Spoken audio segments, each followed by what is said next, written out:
I want to show you something. These are the words that my Uncle Dollop said to me when he led me by the hand up the stairs and into my parents' bedroom. I was just 5 years old the first time he molested me, and my sexual abuse would continue for 5 more years. Throughout that time, I told no one what was happening to me. I remained silent. I was embarrassed, I was scared, and I was confused. But one night, at only 9 years old, clarity came. And this is one of those rare moments in life when insight doesn't seep in the usual trickles into our subconscious until the information becomes too vast to ignore. No, the answer came to me in a torrent. And once I had the answer, it seemed so obvious. My answer was a dog named Sylvester. When I was 9 years old, my grandparents living next door adopted Sylvester. He was the first dog I ever came to know, and we fell instantly in love with each other. Sylvester and I shared a kinship, a love, a bond that was strong. We also shared something else. The first time I came across Sylvester being thrown against the wall repeatedly by yet another uncle was the moment that set me on a path to find the courage to not only end his abuse, but also mine. At some level, as a child, I understood that my struggle was Sylvester's struggle. His struggle was mine. We share the same fight. It is the same mindset that causes all forms of violence. The funny thing is that at the time, I was more upset about Sylvester's abuse than mine. Because as vulnerable as I was, Sylvester was even more powerless. But ultimately, it was my love and my empathy for Sylvester that changed my life for the better.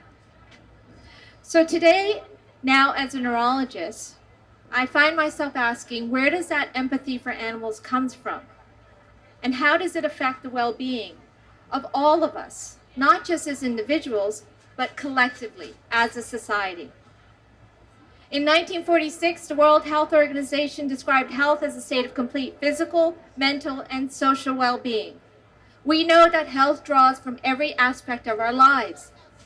Despite knowing this, medicine has overlooked one crucial influence that has existed since our beginning: our relationships with animals. So I wanted to change this.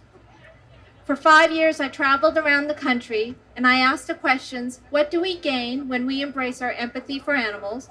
And what do we lose when we ignore it? I did a 4-day ride along with the New York Police Department. I toured factory farms. I even met a serial killer. On the flip side, I met a wonderful social worker who transformed one of the most notorious and brutal prisons in American history and succeeded in introducing the first animal therapy program in a prison. Murderers, rapists, child abusers learned empathy and kindness through animals. I met a deer hunter who now questions his practice after he found himself one day risking his life to save a deer. I met a mobster who lives down here in Brooklyn, who lived a life of selfishness, drug abuse, and alcohol abuse. He didn't care one whit about animals until one day he encountered a abused dog. That day changed his life, and he now devotes his life to rescuing animals. I met Renee and Tommy King-Sonnen, who transformed the first cattle ranch in America into an animal sanctuary. And I studied the science.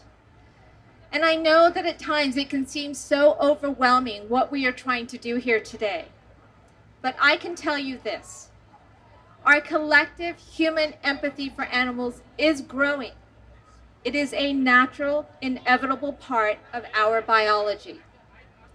We are slowly coming to recognize that humans and animals largely share the same struggle: the need for safety, comfort, and a gentle hand. And the good news is that the solution to our struggles is the same: Empathy for animals is the inevitable result of our empathy for each other. We are slowly coming to realize that our lives are completely entwined with the lives of animals, even those hidden from our view. We share the same destinies. And as we recognize this, we lose nothing. But what we gain is enormous.